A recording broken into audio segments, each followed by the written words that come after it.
안녕하세요. 저희 라이브 시작하겠습니다. 오늘은 좀 특별한 게스트분을 모셔봤는데요. 최근에 이제 또 다함께 종합병원에서 엄청나게 활약을 해주신 원장님을 모시고 왔습니다. 참포도나무병원 뇌혈관센터 우리 정진영 선생님 모셨습니다. 선생님 네, 안녕하세요. 안녕하세요. 네, 네, 반갑습니다. 네, 저희 구독자분들께도 첫 출연이시니까 소개 간단히 부탁드려도 될까요? 네, 안녕하십니까. 네. 저는 신경외과 의사고요. 신경외과 중에서도 뇌혈관 분야를 전문으로 하고 있는 정진영이라고 합니다. 네, 만나서 반갑습니다. 반갑습니다. 반갑습니다, 네, 원장님. 네. 오늘 준비해주신 주제가 뒷목이 뻐근하고 이렇게 두통이 있을 때 혹시 나도 뇌동맥류일까? 이 주제인데요. 네, 네. 네, 이 주제에 대해서 아주 재밌게 강의도 구성을 해주셨고, 또 질문들도 답변 편하게 해주신다고 하니까요. 들으시다가 궁금하신 점들 편하게 남겨주시면 됩니다. 네, 괜찮겠죠, 네, 원장님? 네, 네. 네. 그러면 이제 라이브를 좀 준비해주신 강의를 시작을 해보면 좋을 것 같은데, 요즘 환절기가 되어서 네, 뇌졸중으로 많이 내원하신다고 들었어요. 맞습니다. 네.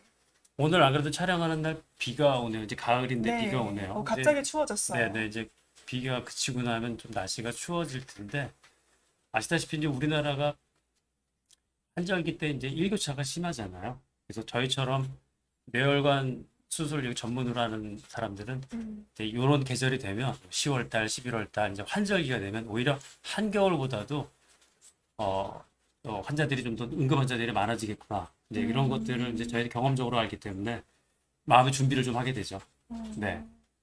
아무래도 이제 환절기 되면 사람 뇌혈관이라는 것도 날씨가 추울 때하고 더워질 때 이제 혈관이 수축하고 또 늘어나고 이런 것들이 반복하게 되니까 뇌졸중 생길 확률이 아무래도 높아지거든요. 그러면은 네, 오늘 준비해주신 강의가 아무래도 환절기에 좀 뇌졸중 혹은 뇌동맥류 파열에 네, 있어서 네, 대비할 수 있는 영상이 될 수 있을 것 같은데요. 네. 교수님, 아니, 원장님. 그러면 저희 강의를 시작을 다 해봐도 좋습니다. 네, 괜찮을까요? 네, 네. 알겠습니다. 오늘 제가 말씀드릴 내용은 이제 우리 두통하고 뇌혈관 질환과 관련된 얘기를 말씀을 좀 드리겠습니다. 어, 저희 뇌라는 거는 한 1.4kg 정도 돼요. 근데 몸무게는 전체 몸무게 한 2.5%밖에 되지는 않는데 우리 심장에서 나오는 박출량, 심장 혈류의 한 20%를 쓰게 됩니다. 그러니까 단위 장기로 보면 가장 뇌혈류를 많이 쓰는 그런 장기라고 할 수 있거든요. 아무래도 우리 뭐 길도 교통량이 많은 곳에서 사고 날 확률이 높아지는 것처럼 뇌라는 것도 작은 장기에서 혈류량이 워낙 많은 장기이기 때문에 뇌졸중이 생길 위험성이 더 많아지거든요. 음, 요 피디님 사진 보시면 저게 위쪽에 있는 사진은 우리가 혈관 조영술로 뇌 혈관을 찍은 사진이고요. 네. 네. 아래쪽에 있는 건 이제 실제적으로 우리가 이제 실제 뇌동맥 사진이에요. 우리 해부한 사진입니다. 동맥으로 이루어져 있다고 해도 과언이 아닐 것 네. 같은데요. 머리 혈관이라는 건 그냥 거의 뇌라는 게 혈관 덩어리나 마찬가지일 정도로 굉장히 혈관이 어, 많이 이, 발달해 있죠. 네, 네, 네. 그러면은 저렇게 혈관이 많다 보니까 저 중에 혈관 하나가 잘못되는 거는 네. 왠지 선생님께서 보실 때는 아유, 그럴 수도 있는 일이겠다라는 생각이 좀 드실 수도 있겠네요. 맞습니다. 저렇게 많은 혈관이 네. 많은 곳이 혈관이 굉장히 풍부한 장기이기 때문에 음, 문제가 생길 수 있는 위험성이 상당히 많은 거고요.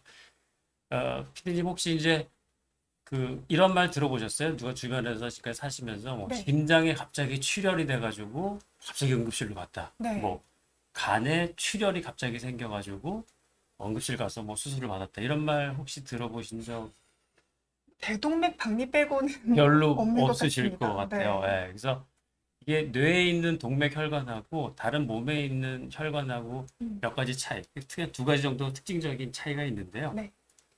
그 이유는 뭐냐면 심장이나 간 아니면 또 우리가 뭐 콩팥이라고 말하는 그 신장도 굉장히 혈류가 굉장히 풍부한 그런 장기인데요. 네.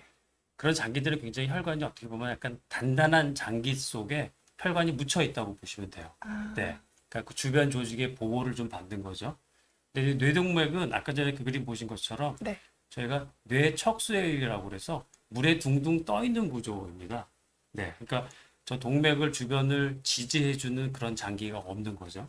예. 음, 그런 차이가 한 가지가 있고 또 한 가지는 뇌 동맥 혈관을 이루고 있는 그 혈관의 어떤 해부학적인 구조가 좀 차이가 있는데요. 쉽게 말하면 다른 동맥 혈관들보다 혈관을 싸고 있는 막이 하나가 좀 적어요. 네, 우리가 그 탄성층이라고 하는 층이 하나가 없기 때문에 쉽게 말하면 더 혈관이 약하고 더 얇다고 볼 수 있습니다. 그러니까 안 그래도 혈관도 더 얇고 약한데 주변에 이렇게 보호해주는 그런 주변 장기도 없이 물에 둥둥 떠 있고 또 아까 처음 말씀드린 것처럼 혈류량은 또 굉장히 많고 엄청나게 네, 많고요. 네. 그러니까 저절로도 혈관이 터질 수가 혈압이 올라가거나 하면 혈관이 터질 수 있는 일이 생기는 거죠. 네, 그래서 뇌졸중이 많은 겁니다. 그래서 뇌출혈은 있는데 심장 혈관이 막히는 심근경색증은 있지만 네. 심장 혈관이 터지는 출혈이라는 거는 거의 그런 병은 거의 없거든요. 그래서 뇌졸중이 뇌출혈 이런 것들이 많은 겁니다. 저도 뇌출혈, 뇌졸중에 대한 설명은 많이 들어봤는데 이렇게 뭔가 쉽고 그리고 자세하게 설명을 들은 건 처음인 것 같아요. 그래서 좀 황당하기도 하고 아니 네. 뇌라는 질환은 네. 뇌라는 장기는 왜 이렇게 연약하게 만들어졌을까 이런 생각도 좀 드는데요. 맞습니다. 네, 그 실제로 저희 이제 드라마나 영화 같은 걸 보면 네, 이렇게 막 뒷목 잡고 쓰러지시는 네, 회장님들 많이 보이시잖아요. 맞습니다. 그래서 제가 준비한 그 영상이 하나 있는데요.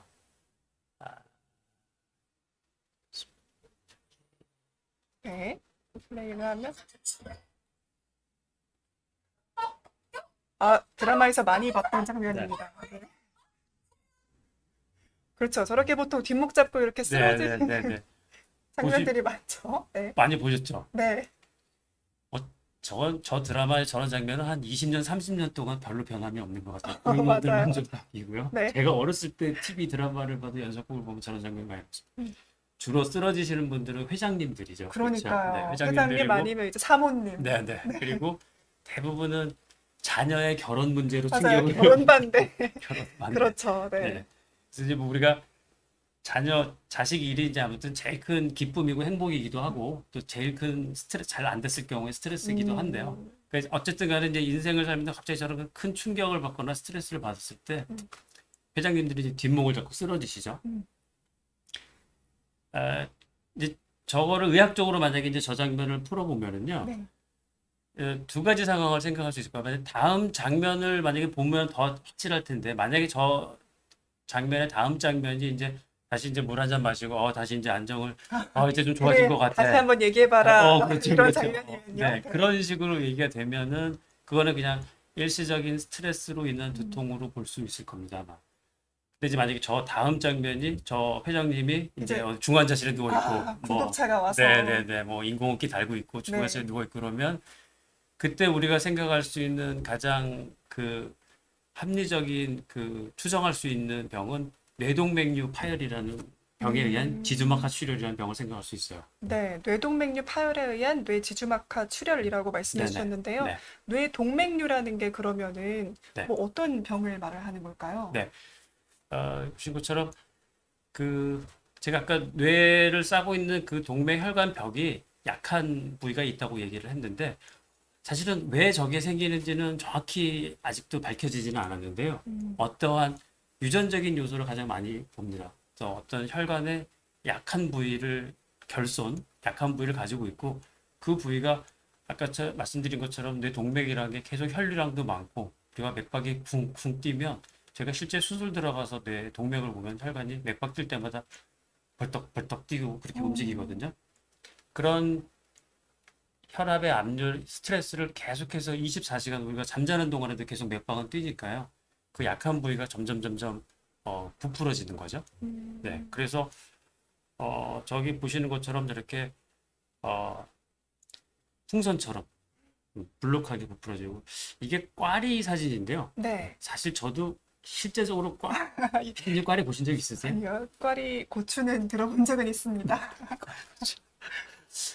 저도 사실 꽈리를 제가 말은 많이 단어는 들어봤는데 네. 직접 본 적은 없어서 저도 이제 이렇게 인터넷으로 찾아보니까 꽈리의 모양은 이렇게 생겼더라고요. 네.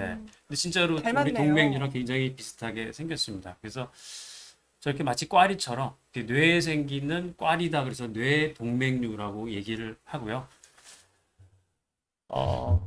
이거는 지금 이제 미국 그 동맥류 협회에서 그 홈페이지예요. 네. 그게 그냥 지금 아무나 인터넷 들어가서 애니리즘 파운데이션에 가면 찾을 수 있는 홈페이지 나와 있는 뇌동맥류에 대한 통계인데 저기서 보면 동맥류가 미국 국민에서 50명 중에 한 명이 동맥류를 갖고 있다.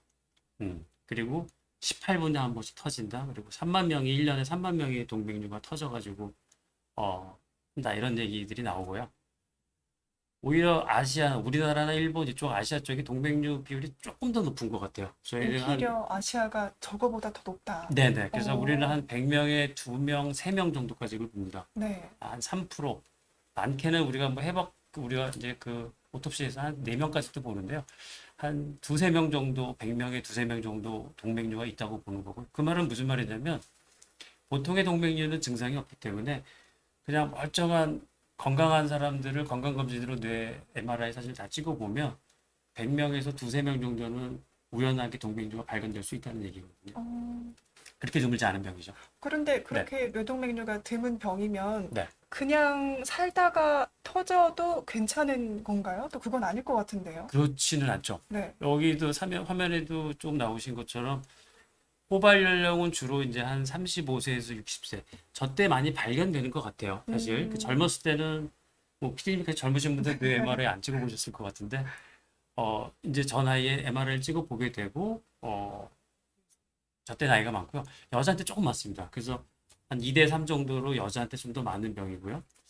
왜 여자한테 더 많은지도 사실은 정확하게 알려지지 않습니다. 어떤 호르몬의 영향, 뭐 유전적인 영향으로 생각을 하는데 여자한테 좀 더 많은 병이고 어, 사실 뇌동맥류의 수술 방법이나 수술 기술은 최근 뭐 2, 30년, 10년 이내에 엄청난 발전을 했어요. 많은 발전을 했는데 미국 동맥류협회 홈페이지 나온 거 보면 파열됐을 때의 사망률은 4, 50%라고 얘기를 해요.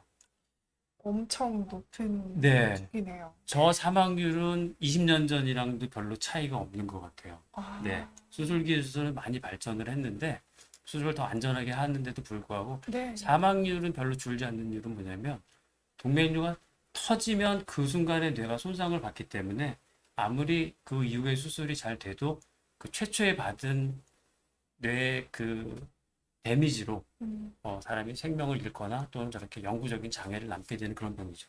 요즘에 뭐 암도 이렇게 사망률이 40% 50% 되는 암은 거의 없잖아요. 그렇죠? 그렇죠. 네. 그러니까 조금 더 경계하고 또 주의해야 될 질환인 것 같은데요. 네. 네, 마침 또 질문이 올라와서 HHHH님이 그럼 뇌동맥류 파열이랑 뇌출혈은 좀 다른가요? 라고 질문 남기셨어요. 네. 어, 뇌출혈 그냥 똑같은 게 아닌가 이렇게 생각이 들기도 네네네. 했어요. 뇌출혈도 사실은 종류가 여러 가지가 있습니다. 음, 가장 많은 뇌출혈이 우리가 자발성 뇌출혈이라고 하는 건데, 그건 이제 우리가 더 쉽게 말하면 고혈압성 뇌출혈이라고 하죠. 그래서 어, 혈압으로 뇌 혈관이 미세한 혈관이 터지는 뇌출혈이 우리가 일반적으로 말하는 뇌출혈이고요. 네. 두 번째로 많은 뇌출혈의 원인이 뇌동맥류 파열에 의한 지주막하 출혈입니다. 어, 예. 그 외에 이제 뇌출혈이 또 될 수 있는 원인을 놓고 보면 뭐 음, 동정 혈관의 기형이 터진다든지 뭐 뇌에 있는 종양에서 출혈이 생긴다든지 하는 그런 원인으로 출혈이 될 수 있거든요. 그러니까 그 동맥류든 혈관 기형이든 모든 것들은 출혈의 원인이 될 수 있는 거고요. 동맥류 파열로 인한 출혈도 뇌출혈의 한 종류라고 보시면 됩니다. 알겠습니다. 네. 그러니까 큰 범위가 뇌출혈이고 그 안에 뇌동맥류 파열이 있다라고 생각을 하면 될 것 네네. 같다라고 설명을 해주셨고요. 네. 그럼 그 뇌동맥류 파열이 되면 굉장히 위험한 것 같은 내용을 좀 설명을 해주셨는데요. 네. 그러면은 일단은 뇌동맥류라고 진단을 받게 되면 네. 그때 어떻게 또 예방을 하고 또 치료를 해 나가는 게 있을까요? 네. 지금 다음 슬라이드를 네. 보시면 이제 그 동맥류가 터지면 이렇게 피가 솟을 정도로 이거 사진 찍은 거 아니죠, 원장님? 네, 저게 이제 사진, 동물 실험으로 그림, 굉장히 동물 옛날에 실험이군요. 찍은 네. 사진입니다. 네, 저걸 실제로 찍을 수는 없기 네. 때문에요. 네. 이렇게 되면 여기 보시는 게 지주막하 출혈이라고 마치 저렇게 하얗게 보이는 저 CT상에서 하얗게 보이는 부분이 출혈인데 별 모양으로 이렇게 되죠. 예, 저기 어, 지주막하 출혈이라는 게 생기게 되고 동맥류의 증상은 이렇습니다. 제가 뇌동맥류 파열된 지주막하 출혈 환자들과 이제 대화를 나눠보면 환자들이 머리가 아팠던 그 시점을 정확하게 아주 시분까지 다 정확하게 기술을 해요. 예를 들면 내가 어제 10시 반쯤에 뭘 이렇게 해서 물건을 들으려고 고개를 숙이는데 갑자기 머리가 평생 처음 느껴보는 두통이 생겨서 또는 뭐 망치로 맞는 것처럼 머리가 아파서 다리에 힘이 빠져서 119를 뭐 불러서 병원에 왔다. 이런 식으로 그냥 예를 들어서 나 한 이틀 전부터 자꾸 머리가 좀 아파요. 이렇게 말씀하시는 분은 없고요. 네. 아주 구체적으로 갑자기 어, 풍선이 터지듯이 빵 터지면서 출혈이 발생하기 때문에 그런 특징적인 증상이 있습니다. 살면서 경험해 본 적이 없는 네, 그런 통증을 네. 느낀다. 저희들이 이제 뭐 의과대학 학생들 시험 보거나 아니면 국가고시 볼 때 이제 신경외과 내는 시험 문제가 네. 평생 살면서 처음 느끼는 망치로 내리치는 두통. 그러면 이제 저거는 동맥류 아, 답이 되거든요. 네. 네. 그런 특징적인 두통이 있습니다. 하게 되면 이제 그 다음으로 뇌압이 올라가면서 뭐 구토가 나고 의식을 잃기도 하고요. 지금 질문하신 분 보니까 저거 터지면 혼자 정신 차리고 그러니까요. 119 부를 수 박 있나요? 준사님이 질문 네. 아주 이게 굉장히 차이가 있습니다. 어떤 분들은 그냥 음, 시- 119 부르시는 분들이 실제로 있나요? 있습니다. 네. 본인이 어, 부르기도 하고 네. 주변에 있는 뭐 자기 친척 자식한테 전화를 해서 음, 내가 지금 안 좋은 것 같으니까 빨리 누가 119를 불러야겠다라고 말하시는 분도 계시고요. 네. 심지어는 이게 경미하게 터진 경우에는 본인이 그냥 걸어서 외래로 오시는 분도 우리가 1년에 한두 번 정도는 보게 되거든요. 근데 이제 또 많은 경우는 아예 혼수 상태가 돼서 119로 실려서 아주 위중한 상태로 응급실로 오는 경우들도 굉장히 많습니다. 굉장히 다양합니다. 알겠습니다. 네. 굉장히 다양하다. 그래도 혼자 정신 차리고 119를 부르시는 경우도 있고, 있을 수는 네. 있다가 답입니다. 있을 수는 있다라고 네. 말씀해 네. 주셨습니다. 그러면은 그 오심, 뭐 구토, 혈압 상승, 의식 소실이 같이 있게 되는 네. 네. 거네요. 네. 한 가지 또 말씀드릴 게 지금 여기 나와 있는 게 그 경고 증상이라고 저희가 말하는 건데요. 이게 가장 어쨌든 궁금하실 것 같아요. 네네네. 네. 물론 이제 저희들이 또 파열된 환자들하고 또 저희들이 많이 이야기를 나눠보면 또 많은 수에서는 그 동맥류가 실제로 터지기 전에 어떤 경고 증상을 나타내는 경우도 있습니다. 그게 이제 음, 평소에 느꼈던 거랑 약간 다른 양상의 새로운 두통, 네. 이런 것들이 생기는 경우들이 있고요. 또 드물게는 안검하수라는 건 이게 눈꺼풀이 안 떠지는 거거든요. 갑자기 네. 하루아침에요? 어느 날 아침에 일어났더니 한쪽 눈이 마치 윙크한 사람처럼 눈이 안 떠진다. 네. 그렇게 되면 보통은 안과를 가게 되거든요. 사람들이 안과를 가게 되는데 이제 안과를 가면 대부분 안과적인 질환 때문에 또 갑자기 눈이 안 떠지는 경우들은 거의 없습니다. 그러니까 그러면 이제 안과 선생님들이 보시고 당신은 빨리 신경외과나 이런 병원으로 가보십시오라고 얘기를 해요. 그래서 저런 환자분들이 오시게 되면 저희들은 이제 빨리 뇌혈관에 대한 검사를 하게 되거든요. 음, 그래서 만약에 동맥류로 인해서 만약에 눈꺼풀이 감기는 증상이 생기면 얘들은 굉장히 응급 상황이라고 봐요. 이제 뭐냐면 곧 터지는 게 임박한 사인이라고 보고요. 오히려 터져서 온 환자보다 더 빨리 응급으로 저희가 수술을 진행을 하게 됩니다. 왜냐하면 이게 터져서 수술을 하는 거랑 터지기 직전에라도 터지기 전에 수술하는 거랑은 예후가 너무나 차이가 많이 나니까요. 네. 병원에 오신 다음에 갑자기 병원 안에서 터지면 안 되잖아요. 그렇죠? 그렇죠. 그러니까 눈이 만약에 감기는 증상이 생기는 거는 곧 터지기 시간이 임박했다고 보고 저희들이 굉장히 빨리 서둘러서 수술을 진행을 하게 됩니다. 그것이 이제 대표적인 경고 증상이라고 할 수 있습니다. 네. 근데 모든 분들에게 이러한 증상이 나타나는 건 아니죠. 네, 그럼 눈으로 모든 증상이 오는 건 아닌데요. 음, 어, 경우에 따라서는 저렇게 드물게 음, 그리고 안과를 다니고 이렇게 하면서 치료 시기를 놓쳐버리는 경우가 있어요. 네. 병원을 다니다가 네. 제가 얼마 전에 이건 실제로 있었던 일인데요. 어, 그래서 어떻게 보면 별로 안 좋은 케이스인데 어떤 분이 아침에 출근을 하셨는데 머리가 너무 아팠던 겁니다. 너무 두통해서 자기가 그래서 잠깐 반차를 내고 나가서 인근에 있는 내과 병원을 가셨어요. 네. 그랬더니 두통약을 처방을 해줬겠죠? 네. 내과에서. 그래서 그 약을 먹었는데도 머리가 너무 아파서 오후에는 안 되겠다. 좀 더 큰 병원을 가봐야겠다 하고 본인이 운전을 해서 오후에 다시 다른 병원을 가던 도중에 의식이 없어지시고 어, 어, 네. 출혈이 되셔가지고 뭐 안 좋게 되신 경우 있어. 음. 그걸 봤어요. 그걸 보고 그런 것들은 참 저도 한 20년째 이런 뇌 동맥류 환자를 보지만 참 너무 안타깝더라고요. 네. 음. 만약에 좀 더 빨리 그때 아팠을 때 빨리 검사가 진행되고 빨리 조치가 됐으면 혹시 그분 생명을 살릴 수도 있지 않았을까 하는 생각이 들더라고요. 네. 음.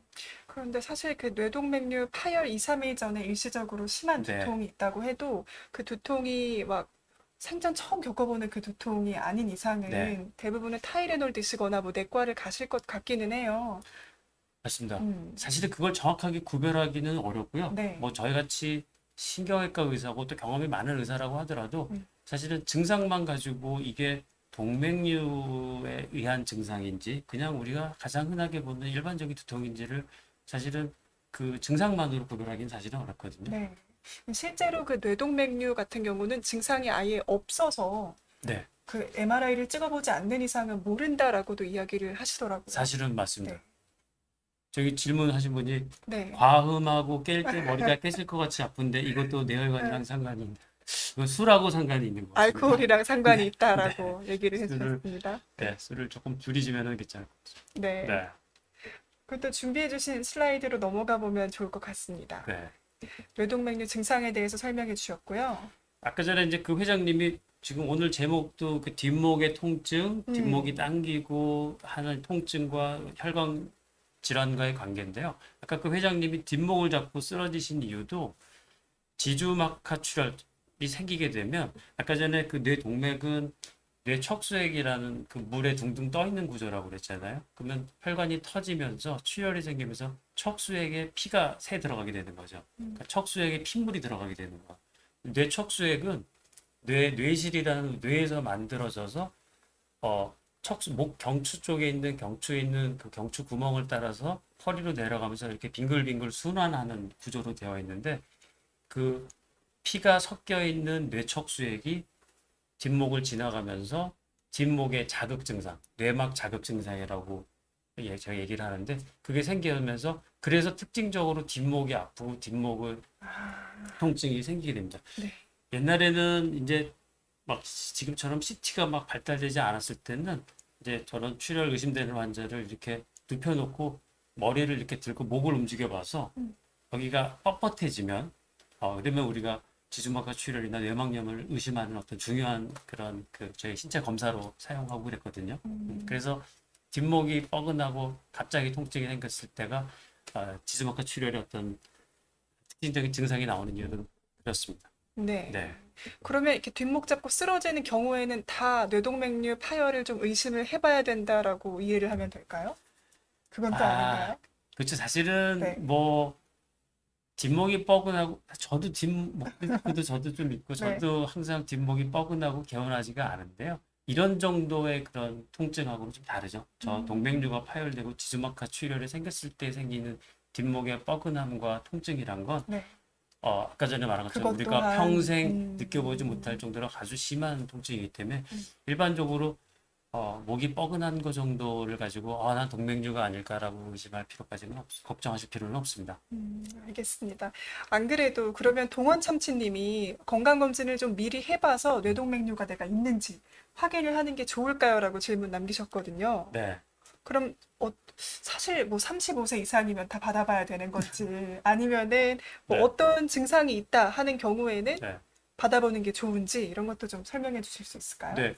아까 저 질문제도 보니까 또 네. 부모님 이제 추석도 되고 그러니까요. 건강검진도 이제 네, 다가오는데 MRI. 부모님 MRI는 언제 찍어보면 좋을까요? 뭐 이런 음, 걸 궁금하다고. 아주 궁금합니다. 네네. 네. 저 질문도 참 잘하셨는데요. 그 MRI가 있고 MRA가 있거든요. MRI라는 건 이제 뇌 조직 자체를 저희가 보는 거고요. MRA라는 거는 뇌 혈관을 보는 사진이거든요. 저희들이 이제 많은 환자들을 보다 보면 이러신 분들이 있어요. 나 건강검진을 해가지고 나 MRI 찍었는데 이상 없대요. 이렇게 알고 계신 분들이 많습니다. 그래서 네. 저희가 근데 그 사진을 좀 볼 수 있을까요? 가져오십시오 해서 제가 그 사진을 보면 MRI는 있는데 MRA는 안 찍어져 있는 경우들도 종종 있어요. 네, 그러면 뇌혈관 질환에 대해서나 뇌동맥류나 이런 거에 대해서는 사실 검사가 안 됐다고 보는 게 맞겠죠. 네, 그러면 MRI로 확인할 수 있는 병도 물론 있을 거예요. 뭐 뇌에 종양이 있거나 네. 뭐 그런 것들은 MRI로 알 수 있는데 뇌 혈관의 동맥류는 MRI로 할 수는 없거든요. 뇌 종양이라는 거는 한 인구 10만 명에 한 명, 두 명 정도 있는 병이에요. 유병률이 낮다. 네네. 네. 저 같아도 그래요. 사실 인구 10만 명에 한두 명 생기는 병에는 나는 안 걸리겠지 하는 저도 그런 마음이 좀 있습니다. 근데 아까 전에 뇌동맥류는 100명에 두세 명이라고 그랬잖아요. 그렇죠. 100명에 두세 명 정도 있는 병이 나는 안 걸리겠지라는 마음은 아주 100% 놓이지는 않는 것 같아요. 그래서 MRI를 혹시 검사를 하셨으면 꼭 MRA를 같이 찍는 게 중요하고요. 아까 전에 보신 것처럼 뇌라는 건 혈관 덩어리나 마찬가지 장기였잖아요. 그러니까요. 네, 오히려 MRI보다는 MRA가 더 중요하다고 생각해볼 수도 있을 것 같아요. 네. 그리고 언제 그러면 찍어보고 어쩔 때 찍고 얼마나 네. 자주 찍느냐가 이제 사실은 저도 찍어봐야 되나요? 어쩔 수 있을 것 같아요. 네. 제가 이제 뇌동맥류 수술을 할 때 이제 보통 가족들하고 같이 제가 뭐 동의서도 받고 설명을 보통은 드립니다. 그러면 제가 항상 마지막에 설명을 드리고 나서 여기 계신 가족분들은 이제 뭐 부모님이 동맥류가 있으니까 가족력이 있으신 거고 어, 100명에 두세 명 정도 있는 것보다 높은 비율로 있을 가능성이 높으니까 꼭 40살 넘어가면 MRI를 꼭 한번 찍어보세요라고 제가 보통은 옛날에 많이 그렇게 설명을 드렸어요. 40살 넘으면. 네. 그런데 지금은 뭐 달라진 게 있는 건가요? 근데요, 네. 제 환자들 중에는 20대도 있고요. 아, 30살 맞고 막 처녀 총각인데도 뇌 동맥류가 터져서 응급실로 와서 저한테 수술 받은 환자도 있다 보니까 저도 점점 그 말을 하기가 부담스러워지는 거예요. 어, 굳이 내가 40살이 그전에 이제 이게 동맥류가 발생하면서 어느 정도 크기로 자라는 시간을 뭐 저희가 통계적으로 한 9년에서 10년 정도를 보거든요. 그래서 네. 젊은 나이에는 잘 안 생긴다고 보고 한 40대 중년 이후에는 한 번 정도는 확인해 보라고 제가 보통 말씀을 드렸는데 저는 젊은 환자들도 생기는 걸 보면 이게 내가 굳이 이렇게 40살이라고 나이를 정할 필요가 저한테 나중에 부담으로 돌아오겠다는 생각이 들어서 요즘에는 이게 딱 40세로 정하지는 않고요. 네. 가족 젊으셔도 그냥 한 번은 가족력이 있다는 걸 명심하시고 꼭 네. 찍어보시는 거를 권유합니다 정도로 말을 좀 바꿨습니다. 네. 네. 그러니까 가족력이 있다면 꼭 40살이 아니더라도 걱정되면 찍어보시는 게 좋다라고 네. 말을 아끼게 되셨다는 슬픈 후문이 있었습니다. 네, 알겠습니다. 동원 참치님 그리고 추러스님에 대한 질문 답변 이어가면서 증상이 없는데 혹시 검사를 받고 싶다면 어떤 검사를 받아야 되는지에 대한 강의도 좀 해주신 것 같아요. 네. 그렇죠. 맞습니다. 네. 뭐 물론 CT로도 뇌혈관을 볼 수가 있고요. MRI로도 혈관을 볼 수는 있는데 요즘에 MRI는 많이 좋아져서 조영제 같은 약물 쓰지 않고도 볼 수 있고 그 CT는 아무래도 이제 우리가 방사선에 살짝 부담이 살짝을 있으실 수 받게 있죠. 되는데 MRI는 자석을 이용해서 찍는 거기 때문에 자기장으로 찍는 거기 때문에 몸에 전혀 해가 없거든요. 그래서 비용이 좀 더 비싼 게 문제긴 하지만 MRA를 찍어서 확인하는 게 더 정확도도 높고 또 더 많은 정보를 좀 더 CT보다도 더 많은 정보, 뇌 조직에 대한 정보 이런 걸 얻을 수가 있으니까 MRI를 찍어보시는 것이 더 낫다고 할 수 있습니다. 네, 알겠습니다. 그럼 원장님 만약에 네. 뇌동맥류가 이렇게 발견이 되면은 네. 꼭 그 수술을 해야 할까요? 치료 부분을 제가 설명드리면요. 일단 뇌동맥류에 대한 치료는 근데 불행히도 이게 뭐 약물 치료는 없습니다. 뭐 약물 쉽게 치료는 없다. 네, 혈관이 늘어난 거기 때문에 저 늘어난 혈관이 요거 뭐 이게 그냥 부은 게 아니거든요. 그러니까 늘어난 혈관이 다시 줄어들 수는 없기 때문에 이거는 수술적인 방법밖에 없는데요. 이제 수술은 크게 보면 결찰술이라고 해서 이제 말 그대로 이제 개두술이죠. 머리를 오픈을 하고 머리 혈관 속에서 동맥류를 찾아서 클립이라고 해서 이렇게 집게 같은 걸로 이거를 제거하는 그런 방법. 가장 전통적으로 이제 오랫동안 해왔던 방법이고요. 또 하나는 이제 아래쪽에 나와 있는 게 코일 색전술이라고 그래서 다리에 있는 그 동맥을 통해서 얇은 철사 같은 관을 카테터라고 제가 얘기하는데 이거를 머리까지 올려 넣어서 저 그림에서 보이는 백금 같이 된 작은 금속 호일을 그 동맥류 안쪽으로 메꿔 넣는 거죠. 채워 넣는 겁니다. 빽빽하게 꽉 채워놓으면 그 안쪽으로 피가 들어가지가 않으니까 동맥류가 파열되는 거를 반영구적으로 예방할 수가 있어요. 터져가지고 온 환자도 똑같이 저런 코일 방법으로 수술을 하고요. 그래서 뭐 과연 어느 방법이 더 좋으냐? 뭐 정답이 있는 건 아니고요. 그 환자의 그 동맥류의 뭐 크기나 모양, 위치 이런 것들을 봐서 그 환자한테 가장 이득이 많은 쪽으로 결정하는 것이 좋습니다. 네. 그건 이제 전문가랑 상의를 해야 되겠죠? 네. 네. 그러니까 꼭 뭐 머리를 여는 게 좋은 것도 아니고 코일 네. 색전술이라고 또 이게 더 좋은 것도 아니고 네. 그러니까 환자에게 맞는 방향으로 전문의가 결정을 한다. 네. 네. 보통은 이제 코일 색전술을 하면 몸에 칼 대고 열고 막 이런 게 없으니까 그렇죠. 보통은 환자분들 선호하실 것 네, 같아요. 네. 환자분들께서 뭐 거의 열이면 9은 대부분 저 코일 방법을 음. 선호를 하시고요. 또 저 코일은 되게 안전하고 되게 심플하고 간단한 시술이라고 생각을 또 하시는 경우들도 많아요. 왜 네, 그러냐면 머리를 여는 거가 비교 대상이 있으니까. 맞습니다. 네. 의사들도 그렇고요. 네. 저희 어머니도 그러세요. 그래서 저한테 머리를 열고 그거는 나면 조금 네. 머리를 열고 닫고 나면은 음, 그거는 사람이 나중에 다시 바보가 되는 거 아니니? 뭐 저한테 걱정하실 그러세요. 수 있을 것 네네네. 같아요. 그런데 어, 꼭 그런 그 혈관 코일 수술이 꼭 머리를 여는 수술보다 훨씬 더 안전하다고 말할 수는 없고요. 네. 치료에 따르는 위험성이나 뭐 합병증, 후유증 비율 이런 것들은 어떻게 보면 머리를 오픈하는 수술이나 코일 시술이나 비슷하다고 보기는 봐야 되고요. 다만 이제 수술이 잘 됐을 경우에는 훨씬 뭐 입원 기간도 짧고 네. 뭐 금방 퇴원하실 수도 있고 네. 몸에 뭐 수술한 흔적도 전혀 남지 않으니까 일상생활로 바로 복귀할 수도 있는 그런 장점은 분명히 있죠. 그리고 아무래도 이제 수술하는 것 방법보다 이 시술하는 방법은 이런 여러 가지 그 기구들이 수술 기구들이 엄청나게 발전을 합니다. 네, 이게 산업의 발전과 막 이런 여러 가지 기술의 발전에 의해서 훨씬 더 치료가 좀 더 안전해지고 좋아지는 것 같긴 해요. 네, 그러니까 조금 더 의사도 환자도 부담이 오는 방법이긴 하다만 네네, 어쨌든 그 네, 상태에 따라서 더 좋은 거는 달라질 수 있다. 네네, 이렇게 이해를 하면 될까요? 네네네. 네, 알겠습니다. 그러면 또 이렇게 뇌동맥류가 발견되면 모두 수술을 해야 하는지에 대한 질문에 대한 답변도 좀 주셨는데요. 혹시 다음 슬라이드에는 어떤 게 준비되어 있나요? 요거는 이제 네. 뇌출혈로 제가 수술했던 환자인데요. 56세 여자 환자고 갑자기 대화하다가 갑자기 심한 두통, 두통을. 네, 하고 그러면서 구토를 하고 CT를 보면 이렇게 보이는 게 출혈, 네, 네. 하얗게 보이는 게 지주막하 출혈이 생긴 거고요. 이런 분들이 이제 빨리 응급실로 오게 되면 이게 지금 보시는 게 뇌혈관 조영술이라고 뇌혈관 사진을 찍게 됩니다. 여기서 보이는 이렇게 조금 볼록하게 튀어나와 있는 이 부위가 뇌동맥류, 혈관이 터진 부위고요. 이건 이제 제가 호일을 이용해서 수술했던 환자인데요. 여기 보시면 여기 보이는 얇은 철사 같은 관, 이 카테터를 통해서 여기 보이는 금속으로 된 백금 코일을 이렇게 터진 부위로 채워 넣은 거죠. 그래서 아까 전에 까맣게 보이던 동맥류 부위가 지금 보이지가 않고요.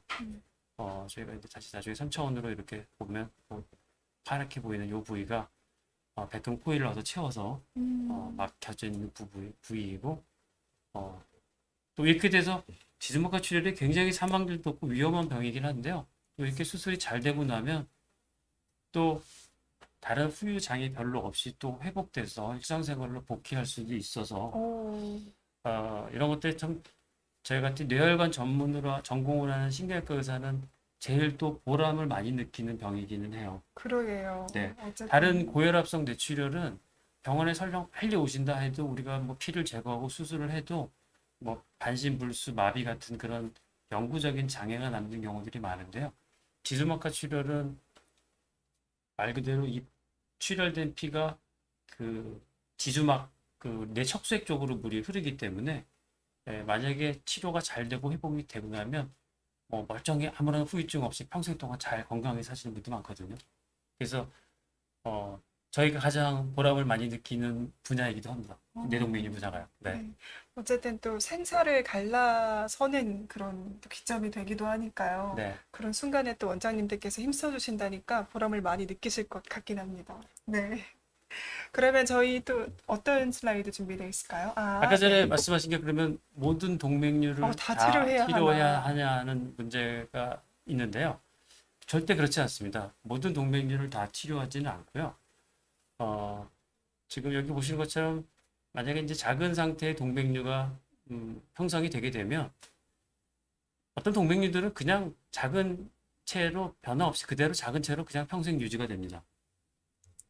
어떤 경우들은 동맥류가 조금 크기가 성장을 하다가 어느 정도 커진 상태에서 성장을 멈추기도 하고요. 네.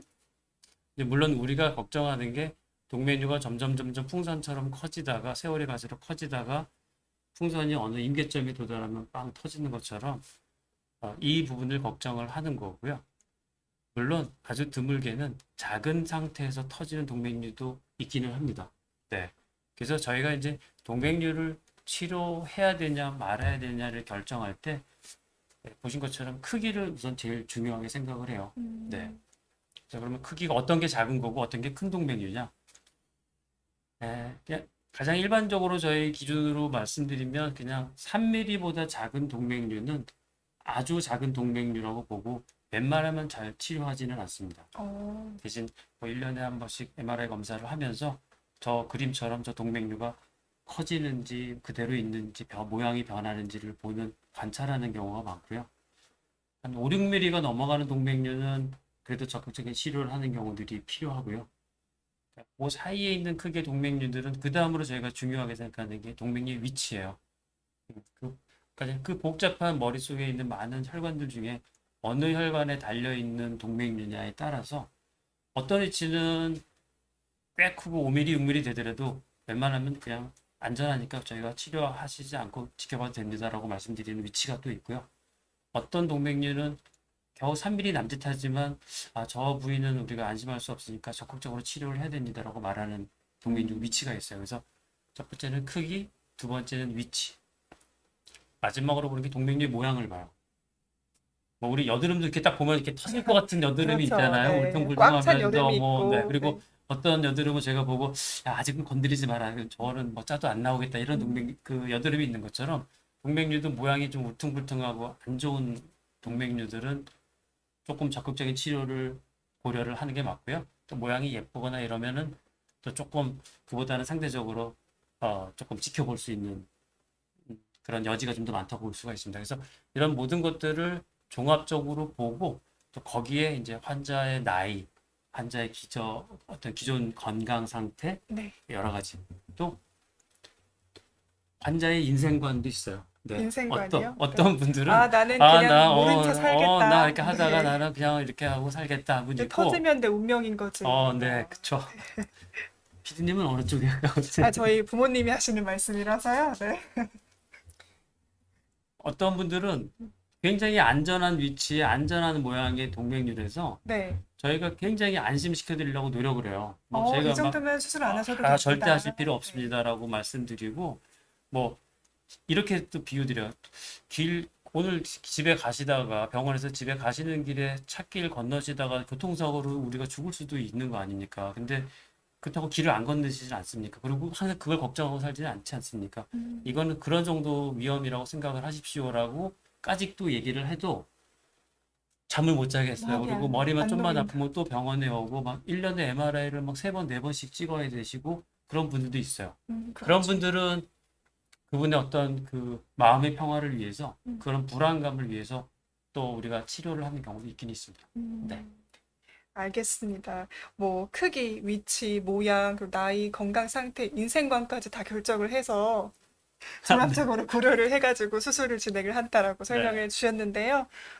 또 어떤 슬라이드 치료에 관해서 또 준비해 주신 게 있으실까요? 네. 지금 저기 질문이 올라오신 거 보니까 네. 저는 동맥류가 3mm인데 이런 가급적 질문을 하시는 분 안 많을 것 커지게 같아요. 하려면 어떤 노력을 해야 되나요? 이제 아, 궁금한 게 그럼 예방이거든요. 어떻게 네네. 하면은 뇌동맥류랑 잘 살 수 있을지, 네, 혹은 네. 안 생기게 예방할 수 있을지. 네. 사실은 동맥류가 저기 전환생활 자충우돌 하시는 분은 시골에서도. 네, 좋은 곳 저렇게 오히려 스트레스 없이 음, 사시는 거 굉장히 어떻게 보면 저 동맥류가 안 커지는 데는 좋은 생활 환경인 것 같아요.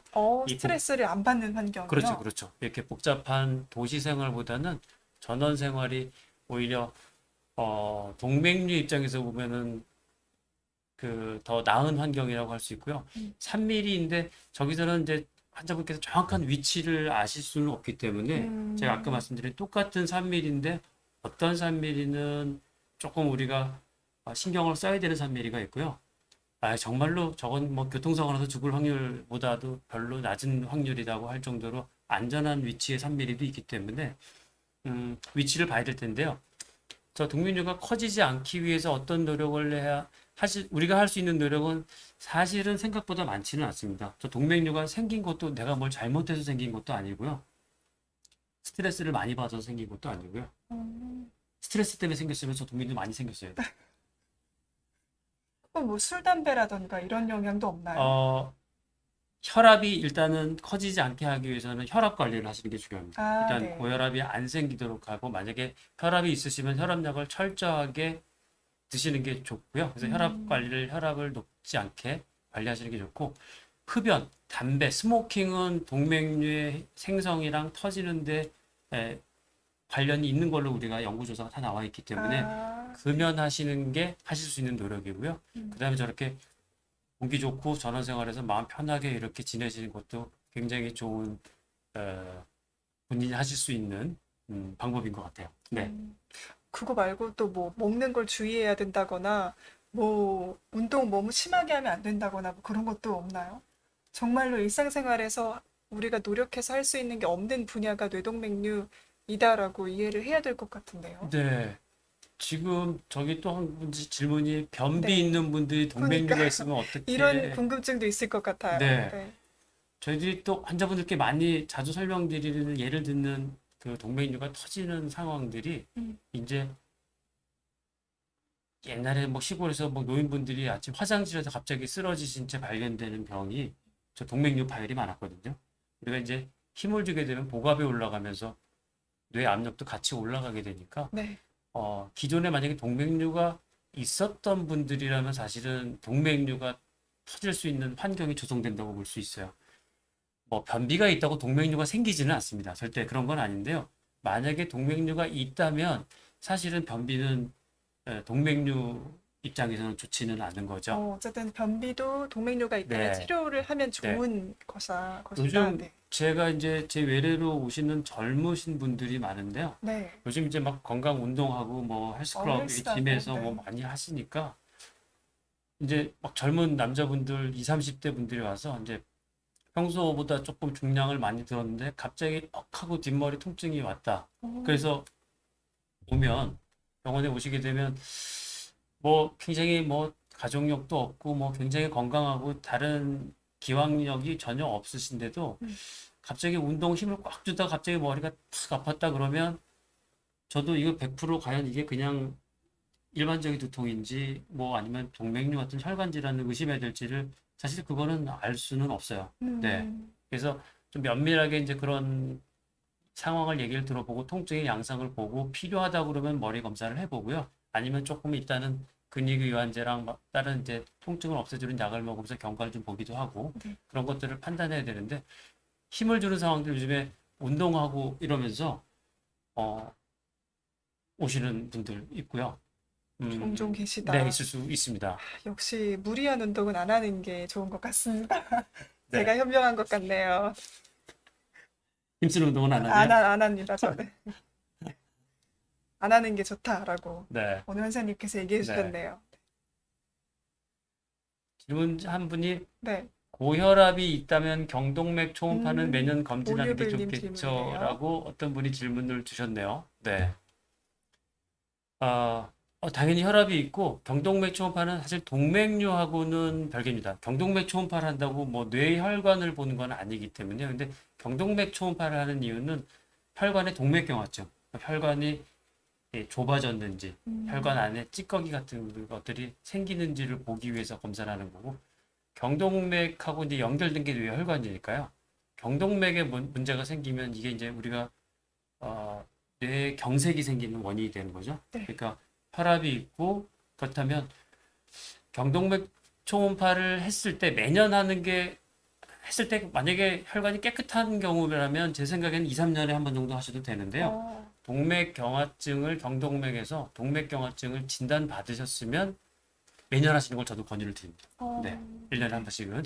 뭐 경동맥 초음파도 말 그대로 초음파니까 몸에 뭐 방사선 쪼이는 것도 아니고요. 음, 검사도 비교적 안전하고 간단하게 할 수 있으니까 어, 비용 대비 굉장히 그 효율성이 좋은 검사라고 할 수 있습니다. 네. 네, 알겠습니다. 고혈압 있어서 걱정되시는 분들은 뇌경색 같은 것들 미리 예방할 수 있는 방법이라고 하니까요. 경동맥 초음파도 매년 검진하시는 게 네. 좋다라고 설명을 해주셨습니다. 근데 전원생활님께서 그 네. 3mm가 내경동맥에 있다고 하셨어요. 그러면 네. 또 뭐 달라지는 점이 혹시 있을까요? 아니면 똑같이 지금처럼 스트레스 관리하시면서 지내시는 게 좋을까요? 그 네. 또 내경동맥도 사실은 많군요. 네, 네. 내경동맥을 저희가 이제 구간별로 나눠 보는데요. 네. 제가 생각할 때 전원생활님은 안전한 위치에 있는 내경동맥에 있는 3mm라고 생각이 돼요. 네, 그래서 너무 스트레스 받지 않으시고 만약에 고혈압만 없으시다 그러면 혈압 관리 정도만 신경 쓰시면서 네. 하시면은 될 거. 금연 하실 수 있는 금연. 거는 금연, 담배 피우시지 마시고 혈압을 자주 재보시고 집에 혈압계를 사두시고 집에서 혈압을 자주 재보시면서 혈압이 잘 관리되는지 정도만 보시면 된다. 네. 알겠습니다. 답변 짠 음식을 먹으면 이제 혈압이 올라갈 수 있으니까 그런 음식 같은 거는 그런 정도가 알겠습니다. 있겠죠. 뭐 짜고 맵고 뭐 이런 거요? 먹지 저 마시라. 피디님 그런 거 좋아하시는. 아유, 아직은 좋아하지 않을까요? 네. 점차 나이 들면서 먹으면 안 네. 되니까 지금 많이 먹어두려고 합니다. 네.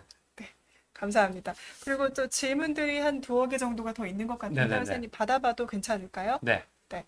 프롬gem님이 질문 주셨어요. 목 디스크가 3년 정도 있습니다. 머리가 아프고 코에서 피 냄새가 나고 입에서 피 맛이 나고 볼 경련이 있는데 혹시 뇌혈관 관련 증상이 있을까요? 라고. 아, 그 말씀하신 저 목 디스크라든지 뭐 코에서 피 냄새가 난다든지 이런 네. 것들 뭐 볼의 경련 이런 것들은 뇌혈관 질환들과는 전혀 관련이 없는 증상이라고 할 수 있습니다. 네, 네네. 알겠습니다. 네. 뭐 다른 신경과나 이런 네, 내원을 네, 해보시는 게 네, 네, 좋다. 알겠습니다. 그다음에 김민수님이 원장님 저는 방송 시작 전부터 질문 남겨주신 분이었어요. 네, 목 디스크 물어보고 싶어서 네. 어떤 스트레칭을 해야 좋을까요? 어떤 유튜브에선 이게 좋다고 어떤 데선 이게 좋다고 하니까 헷갈리시다고 하시네요. 목 디스크 어떤 운동이 좋을까요? 저는 뇌혈관 전문입니다. 오늘 목 디스크. 근데 이제 저도 외래에서 그 목 쪽에 뒷목의 통증으로 오시는 분들, 뒷머리의 통증으로 오시는 분들을 저희가 이제 다 MRI를 찍어보진 저도 않습니다. 그래서 네. 그냥 간단하게 목 엑스레이를 찍어보면 정말로 일자목이나 그 거북목이 정말 많은 것 같아요. 그래요? 네네네. 젊으신 분들, 뭐 40대, 50대도 그렇고 너무 일자목이 많아요. 그래서 C차 커브를 이렇게 살려줄 수 있는 거. 그러면 스트레칭 제가 오늘 시범을 보여드릴까요? 뭐 어떻게 할까요? 근데 시범은 다음에 네네, 정형외과 이게 선생님 오시면 부탁드려 보겠습니다. 이렇게 해서 이 네. 목의 C자 커브를 살릴 수 있는 방법. 그러니까 우리가 이렇게 어깨가 말려 들어가는 우리가 라운드 숄더라고 말하는 이런 증상, 앉은 자세가 굉장히 중요한 것 같아요. 사실 저도 자세가 좋은 편은 아닌데요. 허리를 바짝 펴고 가슴을 펴고 목 뒤가 이렇게 C자 커브를 유지할 수 있는 것들이 가장 좋은 자세라고 할 수 있습니다. 네. 네, 알겠습니다. 그리고 이 질문은 킴 리나님이 추적 중인 게 커지면 꼭 수술을 해야 하나요? 라고 질문 남기셨어요. 네, 동맥류의 추적 검사는 보통 저희가 1년 또는 2년 정도 단위로 저희가 권유를 하게 되는데요. 네. 만약에 그런 1, 2년 사이에서 동맥류의 모양이 변하거나 커졌으면 그거는 파열될 수 있는 위험성이 있다고 봐서 반대쪽은 시술했다고 돼 있으니까 아마 수술하신 병원이 있을 겁니다. 그 주치의랑 잘 상의하셔서 추적적인 동맥류의 모양의 변화나 크기의 변화가 있으면 적극적인 치료를 하시는 게 좋습니다. 네, 알겠습니다. 그리고 비파열성 뇌동맥류라는 것도 있나요? 울트라 캡장님이 네, 진단받고 추적 검사하고 계시다고 하네요. 맞습니다. 오. 그 동맥류가 터지기 전을 비파열이라고 얘기하는 거고요. 아, 터지고 네. 나면은 파열이 되는 거죠. 네. 네, 그러면은 일단은 추적 검사를 계속 하시는 게 좋겠네요. 네. 네, 알겠습니다. 엔젤님이 뇌 출혈되면 그럼 출혈된 건 어떻게 제거하나요? 라고 남기셨어요. 네. 보통 지주막하 출혈이 발생하게 되면 그 출혈을 직접적으로 제거하는 수술을 별로 하는 경우는 많진 않아요. 자연스럽게 네. 뭐, 뇌 척수액으로 쉽게 말하면 출혈이 흘러 들어가기 때문에 네. 척수액은 계속 순환이 되면서 씻겨 나가게 되거든요. 그래서 경우에 따라서는 우리가 머리 안에 뇌실 안쪽에다가 관을 넣어서 핏물이 있는 뇌 척수액을 빼주는 경우는 있는데 직접적으로 출혈을 제거하는 게 수술은 아니고요. 터진 동맥 혈관을 다시 리페어하는 게 이제 수술이 됩니다. 네. 알겠습니다. 울트라 캡장님이 질문이 있으셨나 봐요. 뇌동맥류 진단을 받고 추적 검사 중이신데 운동 중에 다리 쪽에 멍이 잘 생긴다고 혹시 동맥류에 영향이 있나요? 라고. 그거랑 상관이 있지는 않을 겁니다. 근데 이제 네. 동맥류 시술이나 수술 받고 나서 우리가 이제 항혈전제라고 아스피린을 드시는 분들이 있는데 이제 그런 분들의 경우에는 이제 수술 받고 났는데 멍이 잘 생깁니다 이렇게 하고 외래 와서 말씀을 하시는 경우도 있어요. 근데 이제 그거는 어느 정도 이제 시기가 지나고 나면 항혈전제는 이제 중단을 하기 때문에 그런 부분들은 자연스럽게 좋아지긴 합니다. 네, 네. 알겠습니다. 그러면 오늘 이렇게 질의응답은 좀 마무리를 해봐야 될 것 네. 같고요. 궁금했는데 설명 감사드린다고 댓글 남겨주셨습니다. 네. 저도 궁금했던 점들 많이 들어본 것 같습니다, 네. 원장님. 원장님, 그러면 이제 슬슬 라이브를 마무리해야 될 것 같은데 네. 어떻게 오늘 괜찮으셨나요? 사실 저 처음이라서 뭐 저도 조금 어쩔까 하고 걱정도 했었는데요. 그 워낙 또 이렇게 잘 이끌어 주시고 또 이렇게 미모의 피도님과 같이 하니까 이렇게 어, 진행이 감사합니다. 아주 순조롭게 되는 것 같네요. 네, 네. 아주 입에 꿀을 바르시고 말씀을 해주시고 계시네요. 네, 오늘 이렇게 원장님 나와주셔가지고요. 또 환절기에 뇌출혈로 많이 찾아오신다고 하더라고요. 저희가 이렇게 어떻게 관리를 할 수 있는지에 대한 방법은 크게 많이 없지만, 네. 그래도 뭔가가 있다. 네. 뭐 제가 마지막으로 슬라이드가 하나, 마지막 슬라이드 하나 제가 보여드리면 뭐 오늘 제가 이렇게 뭐 뒷목 아까 영상도 보여드리고 뭐 뇌동맥류, 뇌출혈 이런 얘기를 했지만 모든 뒷목 통증이 다 뇌동맥류로 의심할 필요는 없습니다. 대부분의 우리가 아픈 두통은 우리가 1차성 두통이라고 말하는 뭐 편두통이나 긴장성 두통, 뭐 경추성 두통, 아까 전에 말한 일자목 이런 데서 오는 두통이 거의 대부분이라고 생각을 하시고 너무 과도하게 걱정하실 필요는 없으시고요. 네. 이제 저런 2차성 뇌혈관 질환이나 종양으로 생긴 2차성 두통의 비율이라는 건 굉장히 낮기 때문에 그런 부분들은 뭐 근데 저걸 확인할 수 있는 방법은 어떤 정기적인 검진, 네, 그런 방법을 통해서 저희가 확인할 수 있으니까 네. 두통이 생기면 가까운 전문의하고 상의하시는 너무 똑같은 멘트인가요? 네, 네. 전문의와 상의하시는 것이 제일 좋을 것 같습니다. 네, 어쨌든 뇌동맥류에 있어서는 정기적인 추적 검사가 중요하다고 또 강조를 해주셨으니까요. 가까운 병원에서 또 할 수 있는 노력들 해보면 좋을 것 같습니다. 그러면 오늘 원장님과의 라이브는 여기서 마무리를 해봐야 될 것 같습니다. 원장님 또 오늘 첫 출연이신데 네. 말씀 너무 재밌게 잘해주셔서 감사합니다. 네, 감사합니다. 네, 또 시청해주셔서 고맙습니다. 감사합니다.